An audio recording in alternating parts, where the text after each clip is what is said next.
Hello, everybody. Thank you very much for joining us today. So my name's Sharon Marr, and I'm a approved and responsible clinician at St Andrews in Birmingham. I think it's probably important, perhaps, just to note initially that the difference between an approved clinician and a responsible clinician, because I don't think a lot of people know what the difference is. And certainly that's true with a lot of people who I work with who work within mental health. So an approved clinician is somebody who has undertaken the approved clinician's course and has been ratified by the different panels across the UK to be an approved clinician. A responsible clinician is somebody who is an approved clinician but holds a caseload. So you only become an RC or responsible clinician when you actually hold a caseload. So if I decided now to go off and work, I don't know, in a children's families team, as long as I kept up with my training, I would still be an approved clinician, but I would no longer be a responsible clinician because I don't hold a caseload. So my background has always really been in mental health. I trained as a nurse many moons ago. I'm not going to say how many, because you'll all have an idea of how old I actually am.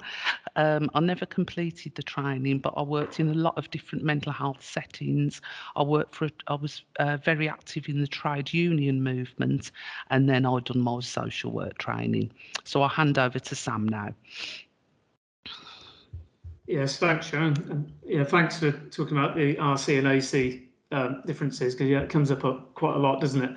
I've similar to Sharon, I've got quite an extensive background working in health and social care. Very similar. I started in nursing and then changed to social work, and very fortunate. Worked in quite a number of teams, particularly in the noughties and 2000s, with assertive outreach, crisis team, CMHTs, and a lot of community work like that, including addiction services. And then coming to St Andrews, similar to Sharon, I've worked here quite a period of time, up to 13 years. And the similarities really is that we've changed role within that as well, becoming social work managers, then to do this training program that we're going to talk through. And we was lucky enough to have the opportunity to embark on the Ascend training. It's very similar backgrounds, just work in different regions and different counties of the country. So I'm in Northampton based, and Sharon's in Birmingham based. Okay. So if we could have the next slide, please. This is an introduction to the background of the programme, really. So as Sam has said, myself and Sam were both lead social workers for different pathways within St Andrews. And then, I'm just trying to think how long ago now, about five or 6 years ago, we had a medical director who was very keen to expand the role of responsible clinician. She was quite forward thinking, really, and wanted to explore about other disciplines taking on the role of responsible clinician.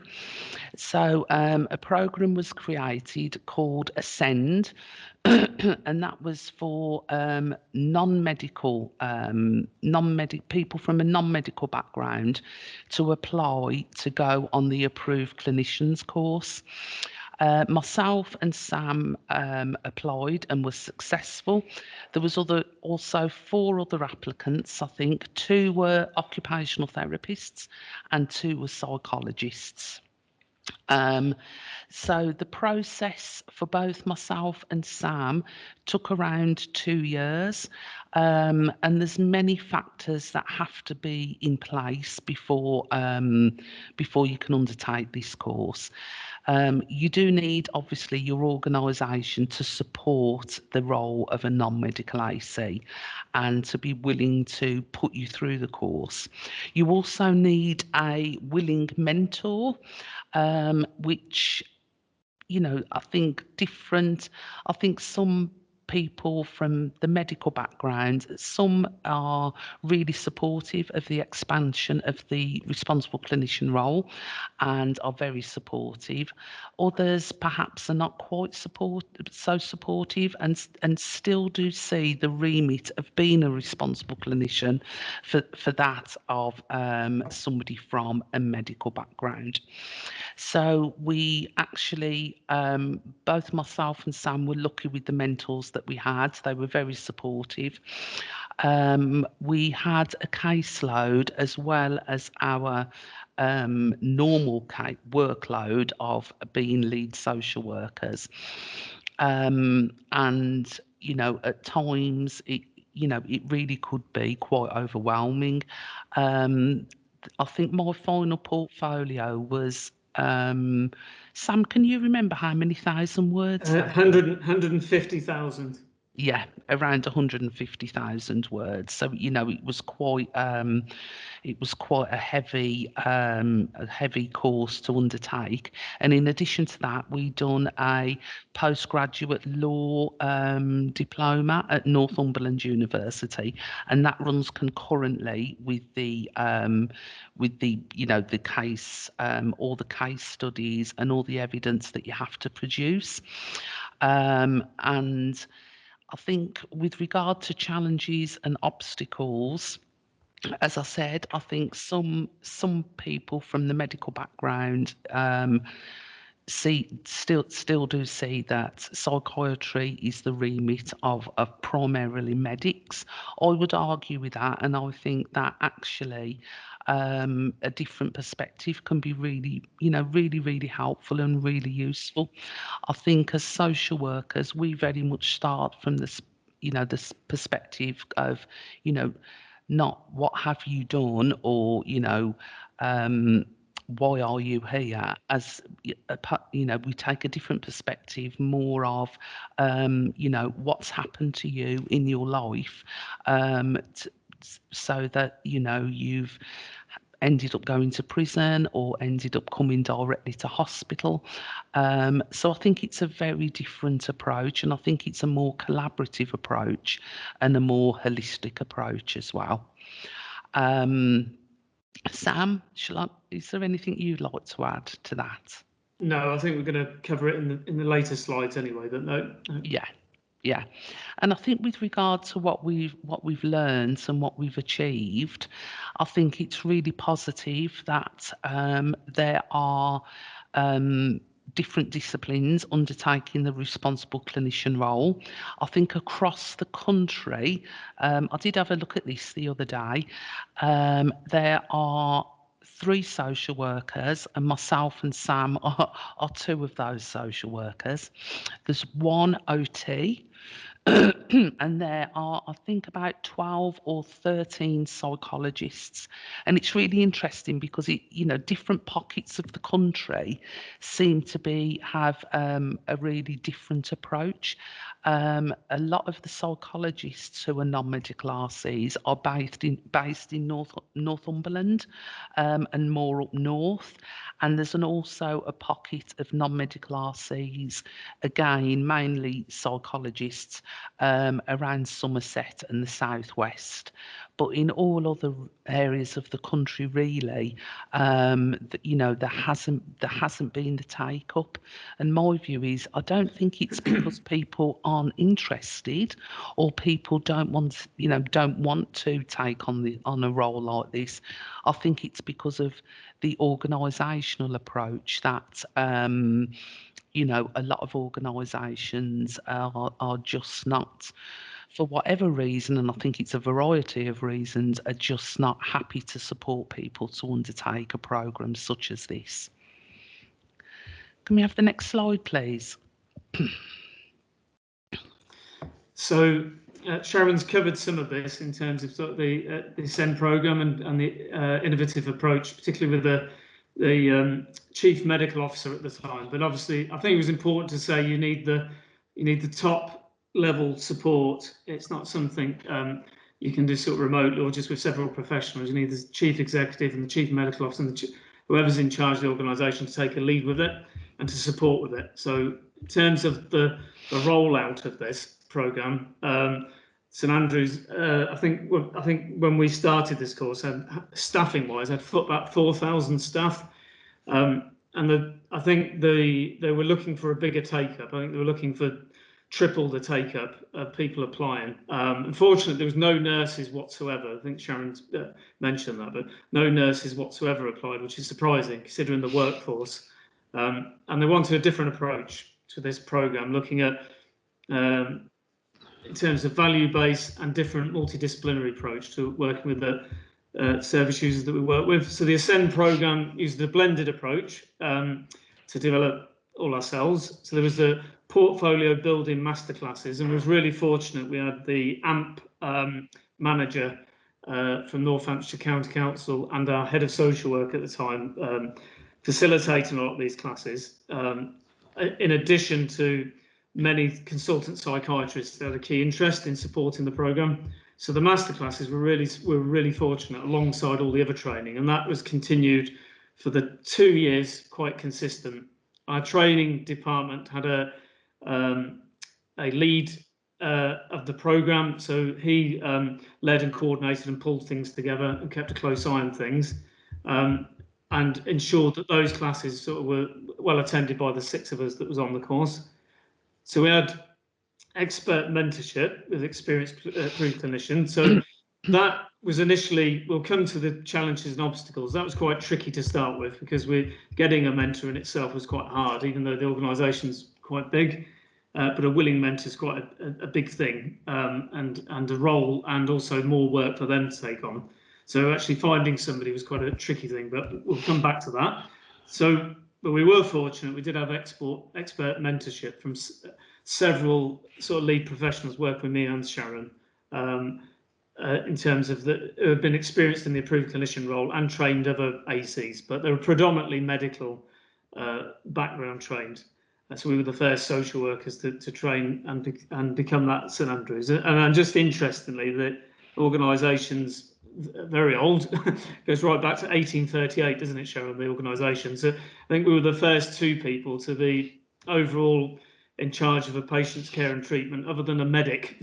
So it was a bit quite groundbreaking at the time, a few years ago when we first started. So that was, and it was quite a different thing for the organisation to adjust to as well, and sort of the people around us. So they looked at performance coaching and learning sets, and we did that as a group. A lot of that helped because it linked in with the competencies that we'll come to soon. And that was really useful because, again, that was staged and it was set with clear goals and objectives each time we met, and we had protected study days around that. So we had face-to-face workshops. They were within the organisation and external. The higher education package was the Mental Health Law Graduate Certificate in Professional Practice in Law, which is run by Northumberland University, collaboratively with Nottinghamshire Healthcare Trust. So a lot of the training actually was in Nottingham, and a lot of the other ACs, when we were doing our training, non-medical ACs actually went to the Nottingham University and Nottingham Healthcare Trust, where we attended workshops and we undertook this course, which was roughly about a year. So you had to pass that course in addition to all the other things that was being put together, but ultimately was putting together a portfolio that demonstrated all the competencies of the position as an approved clinician, and then that would be taken to a panel. We'd submit that to a panel, and that panel would be a multidisciplined as well. They'd scrutinise that. And then within that, they would either approve or not, if there was extra work or not. And thankfully, both me and Sharon got through first time.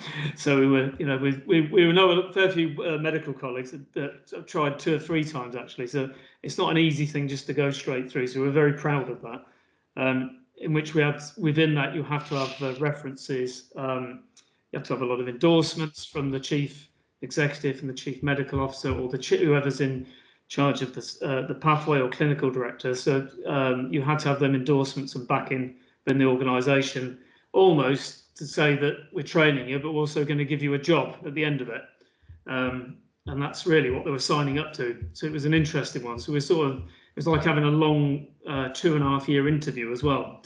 So to put it, I suppose, neatly in that sense. So by the end of it, we were ready to be approved. Once approved, there was a position there. So that was a real bonus to me and Sharon. We didn't actually have to look elsewhere to get a position in it. And so the organisation aim and drive was to have that of multidisciplines in different ward settings, working across the charity with a different value base to what they're used to as well, and a different approach to where our skills best fitted.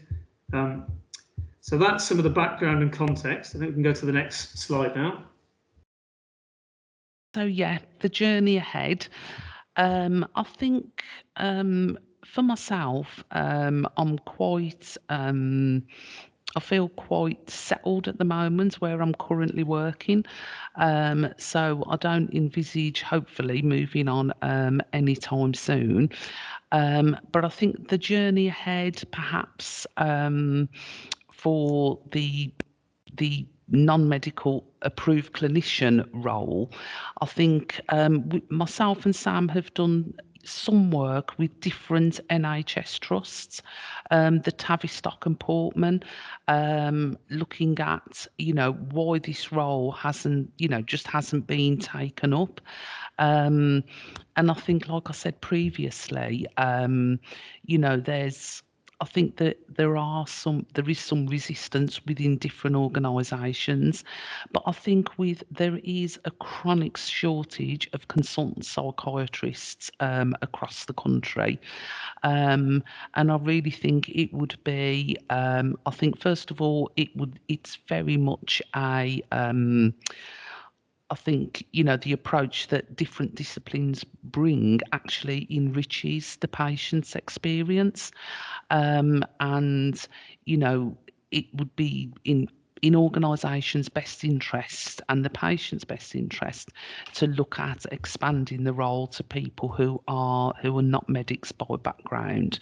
But there still seems to be this this resistance to taking it forward. And I know there's a lot of different working groups looking at it to try and expand it further. I'm not really sure what the answer is, to be honest, but I do think there needs to be some flexibility. And I do think as well, historically in this country, psychiatry has been very much medicalised and the remit of the medical profession. And I think that also plays a part as well. I don't know whether you want to add anything to that, Sam. No, I completely agree. I think, and also to introduce the training and the role within any organisation, be it St Andrews or the NHS or county council or wherever it is. It's very difficult because you do need the backing at top level, and it's the only way you can get it. And I think that what Sharon mentioned just about the shortage of RCs is because the high number of medics become locums. Not long after they qualify. It seems to be like on the fast pace that they do that, and then they become a locum. So they're not actually permanent anywhere. So the shortage is massive. And I think even our own organisation, there's lots of vacancies. So and also it's if they rolled it out and did train more and more people in the non-medical role, they would be the positions up and down the country without a shadow of a doubt. The evidence is there. Okay, can we have the next slide, please? So the 8 competencies that they looked at, and it's been for a number of years. This obviously just going back a little bit, the amendments to the Mental Health Act in 2007, which came in 2008 eventually, was one of those key ones. Was the role of the RC, which changed from the responsible medical officer, which was RMO. So before that, prior to 2007, nobody could become, in fact, an approved clinician or an RC, an approved clinician in that role of being overall responsible for care and treatment of an inpatient or a community service user without being medically a consultant psychiatrist. So that was a big shift. So that was one of the at the time one of the 9 amendments, and it was one of the amendments that took a long time to roll out up and down the country into different NHS trusts. I think Sharon mentioned Northumberland are the lead. I've been the lead with that for many years. So I think me and Sharon spend probably the first, we did the first year we had this role. First 10 minutes of a lot of court hearings explaining the role to the judge and the amendments to the Mental Health Act.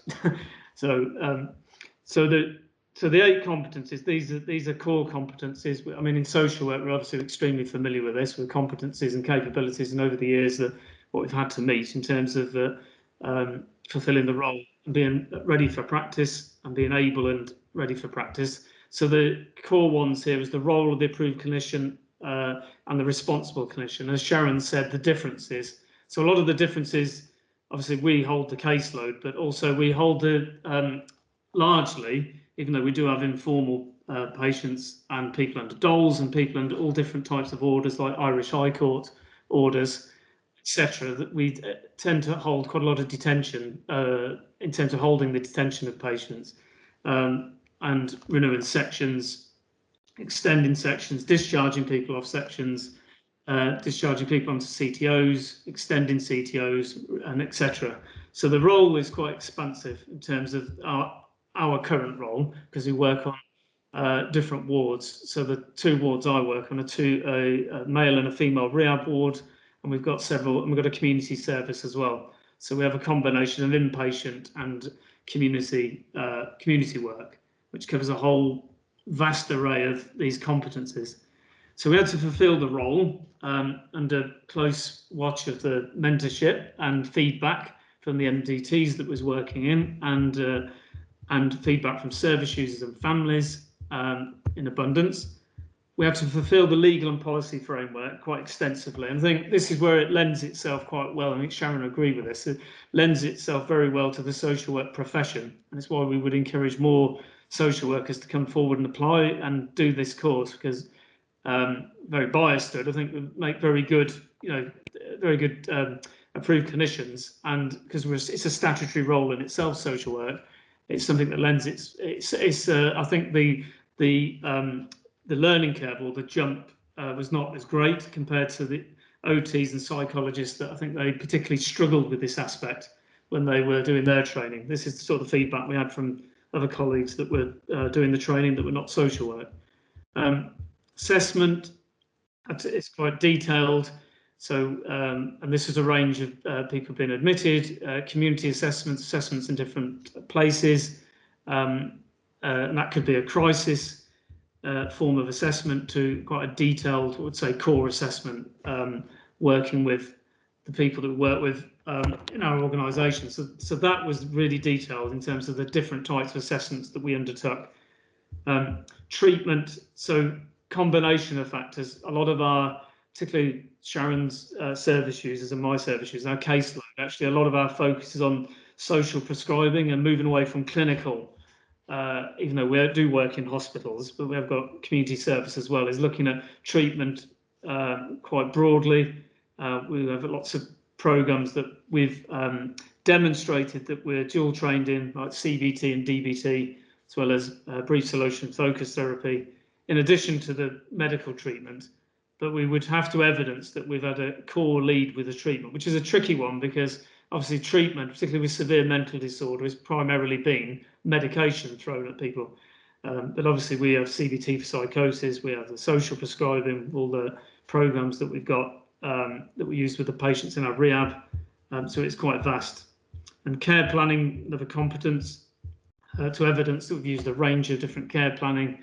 And within the service that we work, it could be a combination of their individual care plan, their PBS, the positive behavioural support plan, all the way through to a community care plan,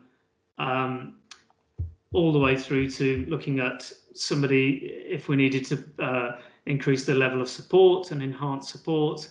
So it was in terms of evidence-based, working where we work, it was there in abundance to actually attain all the types of care plan and the evidence for that. Leadership and multidisciplinary teamwork, and myself and Sharon had come from backgrounds of senior management social work responsibilities. So the leadership and MDT work, and we were fortunate, we're quite comfortable in that role. So that was a key strength, really, before we even embarked on the programme. But you had to demonstrate that leadership, a clinical lead within the multidisciplinary team, and particularly everything from ward reviews to the CPA reviews, right the way through to Section 117 discharge planning meetings, to public protection under MAPA, that we're showing leadership in that role as an approved clinician, and even as a trainer, because we did have a caseload as a trainer. Quality and cultural diversity had to be embedded, and we had to within everything that we did, and in terms of not just our approach, but our written work, and also our reference to this and our acknowledgement. Again, because where we work is very diverse work, and it's very complex, and the barriers and obstacles people have to overcome, the service users, that is incredible. So we're working within multi-layers of barriers that help people sort of battle and trying to overcome.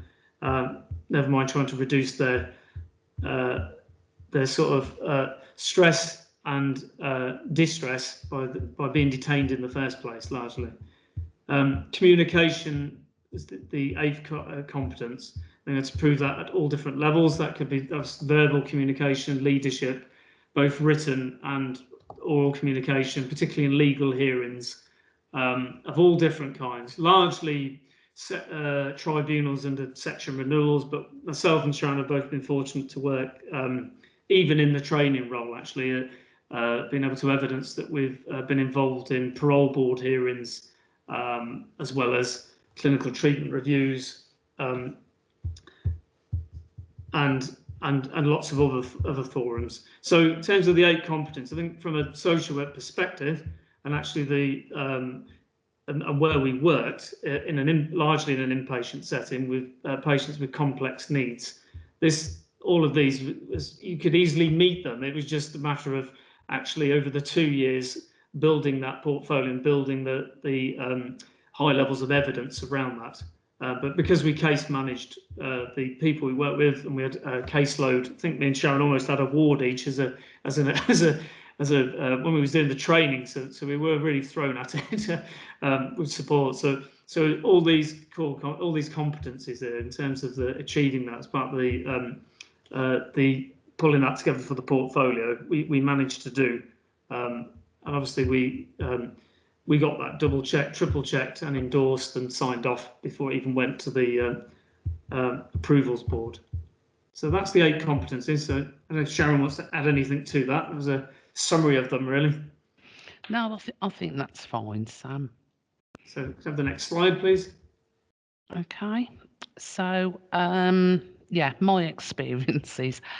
I think the ward that I done my training on was a ward for people who experienced they were on the autistic spectrum disorder.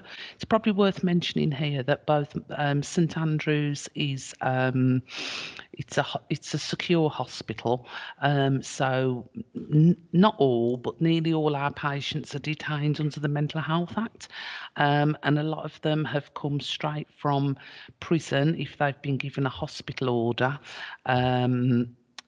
Straight from court if they've been given a hospital order, or some people may have come from prison.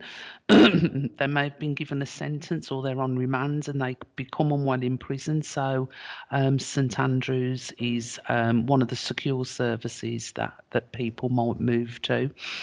And also we do have people who are on civil sections of the Mental Health Act as well, but very often these are people who've been in and out of hospital for a long time. You know, it's very rare that we would take somebody, say, on a Section 3 and it was their first admission. It's very often people who've gone to non-secure services and been very difficult to manage, or other reasons.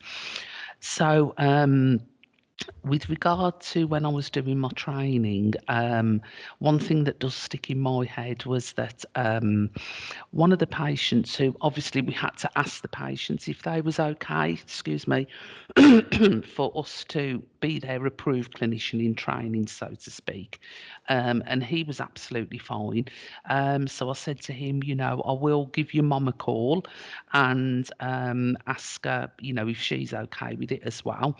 And he says, oh, well, you know, whatever she says, it's fine. So I gave her a call and she said to me, wow, if it's all right with, so you know, the patient's name, it's okay with me as well. But actually, you know, when I'm pregnant, I'd rather have an obstetrician looking after me. You know, so that didn't do my confidence an awful lot of good, to be fair. But you know, actually, I felt like saying, well, actually, I'd prefer a midwife because I think midwives have far more experience. So yeah, I think you know we've spoke quite a lot about sort of the training. I think, but I think it's like anything, isn't it? You know, you do the training, but I don't think anything really prepares you for when you're doing the actual job. And I think my first ward that I worked on was a women's ward, and it was really quite a challenging ward. And you know, there were times when I thought, you know, oh my gosh, what have I done? But overall, I think, you know, that I have really enjoyed it, and I think, you know, the learning curve has been really, really steep. And then obviously, probably a year in after our first role, COVID then hit. So it's managing the ward as well, and everything that's going on the ward, on a really challenging ward. And then COVID hits, and then obviously, for a lot of the patients, you know, leaving to the community was stopped, visits had to be stopped, you know, so there was all them additional challenges as well. So, you know, but again, you know, it did prove to be a really good learning experience. It's probably one thing worth mentioning as well is that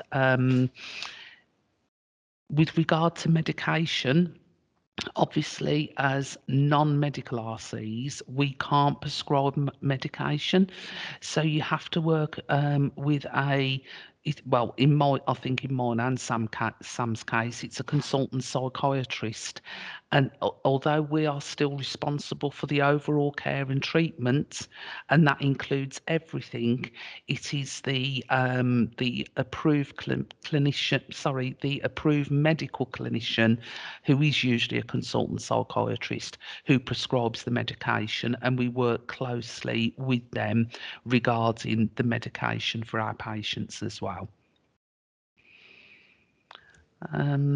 Yep. Should we have the next slide? Yeah, thanks, Sharon. I think just leading on to what just Sharon said there about the medications, it's come up. I saw lots of questions come up about that as well. Is that yeah, we're lucky also that we've got pharmacy team and we have senior pharmacists that have done the pharma training that work alongside us, so they can prescribe as well. But it's worked out well. I think Sharon's probably had more challenges in where she's worked than I have overall, just because of changes of medics up there where she works compared to Northampton with the lesser changes. But yeah, we literally basically have clinics each week and we review them. So that works quite well. So, and obviously a lot of their core treatment becomes shifts because a lot of them are stable on the medication. Is they shift to other types of treatment anyway. So that's the focus is looking at other treatment types. Very similar to Sharon, a lot of different experiences, and I think that she said about the 2-year training was excellent, but the last 2 years since we've been working in the post, I think the hours and the types and the length of so the commitment you've got to give to the job, that's been the biggest challenge, and the burden that can have on your own family, as well as sort of burnout. So you've got to be really conscious of that. I think Sharon was saying about, quite a number of times thinking of throwing the towel in sometimes, particularly when COVID hit, and we were basically our hours almost doubled working with the patient groups, and in an even more restrictive role, complete opposite social work really. So it became quite disempowering. So it didn't fit very well in terms of our, I suppose, our own focus, our own perspective of trying to empower people when we're actually in the most sort of disempowered state with COVID as well. think the other thing is the I suppose a thing that made the difference as well, from my own experience, was having a multidisciplinary team and nursing team was very accepting of the role and very receptive of the role and supportive, and they wanted. I think it was more the nurse team took a while to get their head round than most. In fact, the service users, the patients, the hospital actually were quite easy. They accepted it quite quickly, with a few comments like Sharon said about families and things, and a few judges having to explain the amendments to the Act in court hearings and things. But actually, nurses it was some of those sort of staff disciplines that took a while, because it was, doctor this, doctor that, yes, doctor, previously, and they were used to having a medic in charge all the time in terms of the care and treatment and making the decisions. I think the other thing was having the role, the authority of lots of different aspects of somebody's life that we would never have previously in any other role. Even though the AMP and the ASW role is obviously a statutory job that can do that in terms of the level, in terms of assessing somebody's mental state, and if they need to the community, or in terms of the protection for themselves, health and safety, and the degree and nature of the disorder, that they needed to be in hospital, detained. So in terms of managing that, and particularly around somebody's leave, Section 17 leave, and I think day-to-day things that come into the ward, that in terms of our general compliance and the role, was far more vast than the training. So it's been a big learning curve, and getting used to lots of different systems and procedures that we wouldn't have known about. And they didn't, obviously, it can't be covered in everything whatsoever. And I think the other thing is obviously attitudes of others and things. And again, I've been fortunate because I've quite a receptive team and work colleagues that they actually welcomed the role. But it was about getting established and do something different. And Sharon's ward, it's a women's ward, same as myself, went to a women's rehab ward, then we expanded to a male ward and a community service now over the last 2 years, which is a bit different. But yeah, I think the adjusting to that, and all that goes with the competing demands on a day-to-day basis, and the on-call system as well. That was another thing, getting used to that way of working, when it was very new to both of us, really, coming from primarily a social work background. And I would say both of our roles, I think Sharon's is probably changed slightly just more recently. She's probably doing some social work management at some, but actually it was pretty much full-time responsible clinician, and because of the level of casework and the level of interventions we were doing within that role.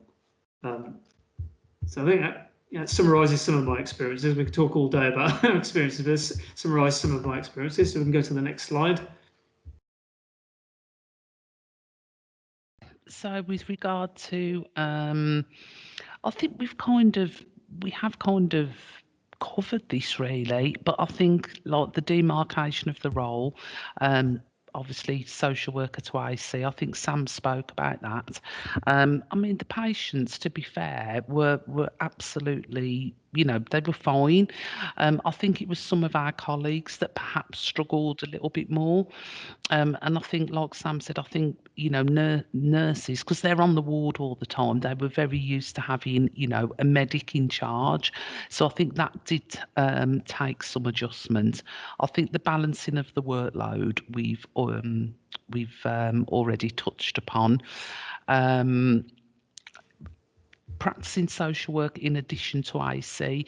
I mean, I think Sam is, like myself, it is a full-time role. I still do some practice education and DPE work to kind of keep my hand in, as it were, with social work. And I would like to continue that as well. I think a willing mentor, I think we've touched on that as well. Families and carers and workload, and I think Sam's touched upon this in tribunals. I think a lot of the tribunals I've been in, I've been the first non-medical RC, that they've ever come across. And certainly a couple who may have come across one before just assumed I was a psychologist. They were really quite shocked to see that, to find out that I was a social worker by background. I think just one other thing I'd like to add is that I mean, both me and Sam were social work leads prior to this role. And I think it's a really good way of getting back to clinical work without taking a step back, if you like. And I don't mean that in a negative way, but I think sometimes, and I think it's the same in an awful lot of professions. The kind of the longer you're in the profession, or maybe the higher you go in the profession, the less contact you have, and the less time you spend with the people that you actually went into that role because that's what you wanted to do. And I think this is a really good way of gaining that back, while also expanding the role as well. Okay, should we have the next slide? So I think some of the questions people have been asking actually, and we've already mentioned, is there's a positive development for a social work profession and raising a social work perspective at a higher level within any service and actually contributing in a very different way. So significant career enhancement for social workers. Like we said before, we applied through the Ascend programme, so we had to apply. The organisation ran the course. We had to be interviewed and shortlisted. So we send a CV in, interviewed, then accepted, and then even then, like I said, it was like a 2-year interview, to be honest. So that's how we progressed to that. And it was based on sort of the national. I think they worked on the Northumberland and Somerset and London guidance at the time. Even though myself and Sharon have been involved in a implementation guide for approved clinicians for the Department of Health, which was before COVID. It's a couple of years ago. So social work leading MDTs in terms of a clinical lead, and actually taking the lead within services, inpatient and community. So that was a significant thing for social work. The expansion of the community follow-up programs for social workers, which we're doing in our own organisation, taking a lead with that. And our perspective being represented in non-medical role. Because, like I said, it was a bit sort of made history a little bit in our organisation because because, like I said, since the 1800s, it's always been a medic or there's been an overall responsible for care and treatment of an inpatient. So that was a shift, big shift. So those are some of the positive developments for our profession, and it's actually endless, really, because it goes on, and we have hopefully raised the profile for our own social work profession within our organisation, even externally when we've been involved with the NHS, the implementation guidance. I think what me and Sharon would ideally like to do is join a approvals panel going forward as well. So go to the next slide, please. Okay, so I think, yeah, going forward, it's about looking at new models of care as well, which is very much at the forefront at the moment within mental health, as I'm sure it is in other spheres of care, really. So it's new ways of working within St Andrews. And it's also joint working with the medical profession in a different way. And I think probably both myself and Sam, perhaps before we undertook this course, I do think that although we have had some challenges with different medical professions, but also I think that we have also realised that it is a huge role to take on, and there's lots of different elements to it that perhaps we didn't even realise even within the training, because I know there's things that have popped up for me, and they certainly weren't part of the training at all. So I think Sam's more involved in community cases than I am, because I know Sam's got some cases in the community with people on CTOs, and also people in the community who are still restricted in some way, shape, or form. I currently have one patient who is restricted but currently living in supported accommodation. So I'm still his RC at present. And as Sam's already said, I think it'd be good to be more involved in the regional health, the mental health panels going forward. Thanks, Sharon. I think with next slide, and I think we're onto questions. Actually, a few questions if we've got time. I think someone from has someone from admin got the hand up? Yeah, I'm just going to stop sharing my screen for you. Because we have got to the end of your presentation. You're right, that was my digital hand. So we've got about 10 minutes left of the session for people to ask questions. So if you do raise your hand, if you've got a question for Sharon or Samuel, just if you want to raise your hand now, we can take you off mute and then you can ask it on your microphone. So don't hold back, now's your time. Okay, so we've got some question. We've got a question coming in now from Yasmin, I think. We'll just take you off mute, Yasmin, just one moment. So you should be able to unmute yourself now, Yasmin. Go for it. Hello, Sam and Sharon. Really interesting to hear about your experiences. I'm about to start the non-medical AC role. It's the first time the Trust has implemented this, and I feel really lucky that I'm managed to get one of the 3 places. I just want to ask how, I mean, you've touched on it a little bit. How did you kind of constructively challenge some of the more robust kind of holding on of the medical model by colleagues? I think, you know, I mean, there have been some challenges. What I would always say is, I think some things you have to let go, Yasmin. You know, it's about, you know, I always say save it for the big things. I think there's some things that, you know, really do have to be challenged. And, you know, there are some practices that, you know, have been really restrictive, and I think that they really do need challenging. But I think it's about, you know, not kind of getting into the habit of, you know, perhaps challenging every little thing, because I think sometimes you'd be, you know, you'd be there all day. So I think my kind of general rule of thumb is save it for the big things, the things you feel really passionate about. I don't know whether you feel any differently, Sam. No, I'd agree. I think it can. I think particularly I think we did it obviously in the social lead role, didn't we? In terms of senior management challenging, obviously pertinent issues and particular high level issues and things. But we're involved. We're actually part of the consultants group. So we're not consultant psychiatrists. We're not pseudo doctors. But they know we're approved clinicians and we're RCs. But I think we've challenged a fair bit within that group as well. That voice would have never been there previous. So that's been a real bonus. That's got the clinical directors, CEO, medical officers usually in that setting as well. Wonderful. Thanks for answering Yasmin's question. Hopefully that's shed some light on that for you, Yasmin. And we've got a question. Great, thumbs up there. We've got a question from Tracy. So Tracy, I'm just going to allow you to unmute your microphone. If you want to do that, you're very welcome to come onto camera as well, but you don't have to.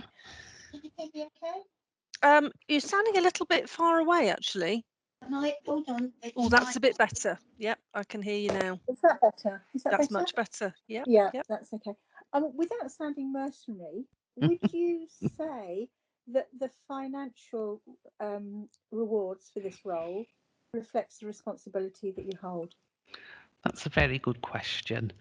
I really want everyone to know that we don't get paid anywhere near what a consultant psychiatrist gets paid. I want to make that really clear.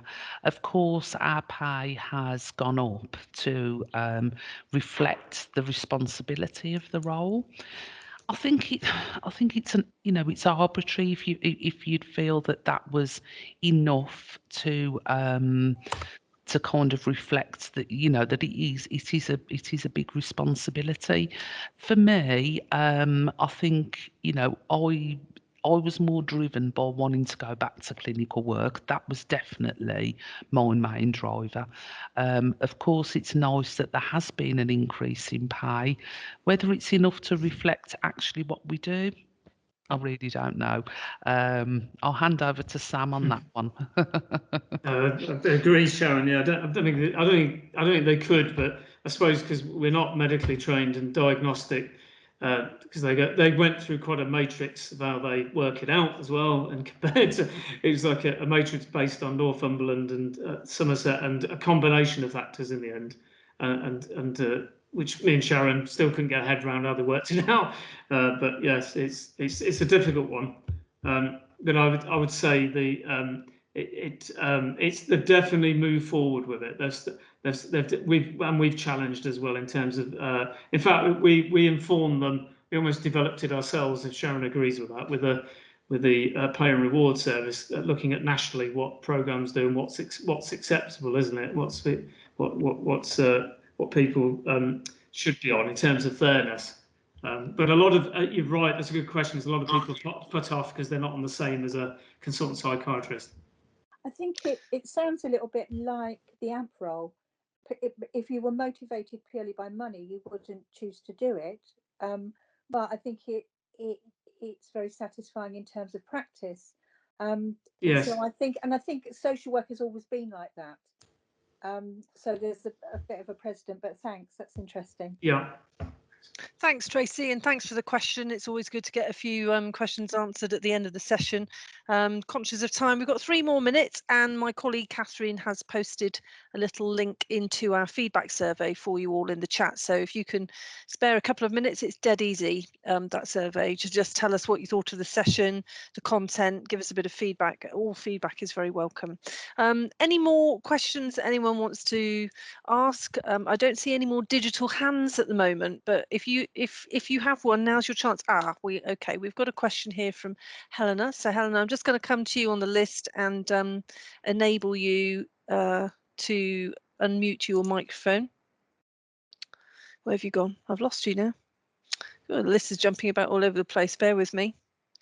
And your hand's down. Was that a mistake? Was that a real digital hand, or did it go? Oh, it's back. Okay.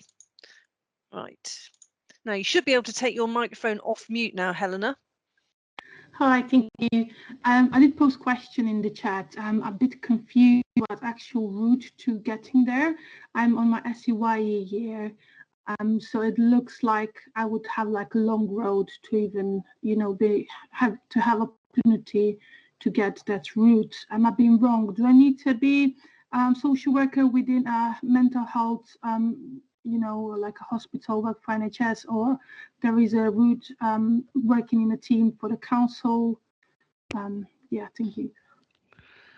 I think, you would have to work really in a healthcare setting, because you would need, first of all, you would need a mentor who would have to be an approved clinician themselves, and that's usually a consultant psychiatrist. And you would also need the support of your organisation at a very, very high level. Like the medical director, and within the council, although a lot of the council AMPs are employed by a lot of councils, but they don't have the structures to support a training program such as this. Is there anything you want to add to that, Sam? No, I agree. That's what I'd have said. That, yeah. Great. Well, we're almost at time. For those of you who are with us today, just leaves for me to thank our presenters Samuel and Sharon very, very much for sharing their experiences of approved clinician with us today on this session. And if you're going to any more Social Work Week sessions, I hope you enjoy them. You've been part of a really incredible week's worth of events, and we've got another day and a bit to go. So hopefully you've enjoyed the ones you've been to, including this one, and you enjoy the remaining ones that you may have squeezed into. There are a few spaces left on sessions. Just have a look through the programme. Some spaces left on some sessions, and we're holding ticket availability open an hour before each of them. So have a look there. I think I mentioned at the beginning, this does constitute CPD for the purposes of registration with your regulator. So if you're a registered social worker like me, then this constitutes CPD. You can reflect on it if you want to in that way. And this session is recorded, so you will find it on our YouTube channel at a later date. So hope you've enjoyed the session with us. Thanks again, Sharon and Samuel. Really, really great to have you with us here, and for all of that that you've delivered today. Very, very interesting, thought-provoking content. So really grateful. Okay. And thanks to everyone who came along, and we'll see you all again soon. Thank Thank you. you. Thanks Take very care. much Bye. indeed. Bye. Bye. Bye.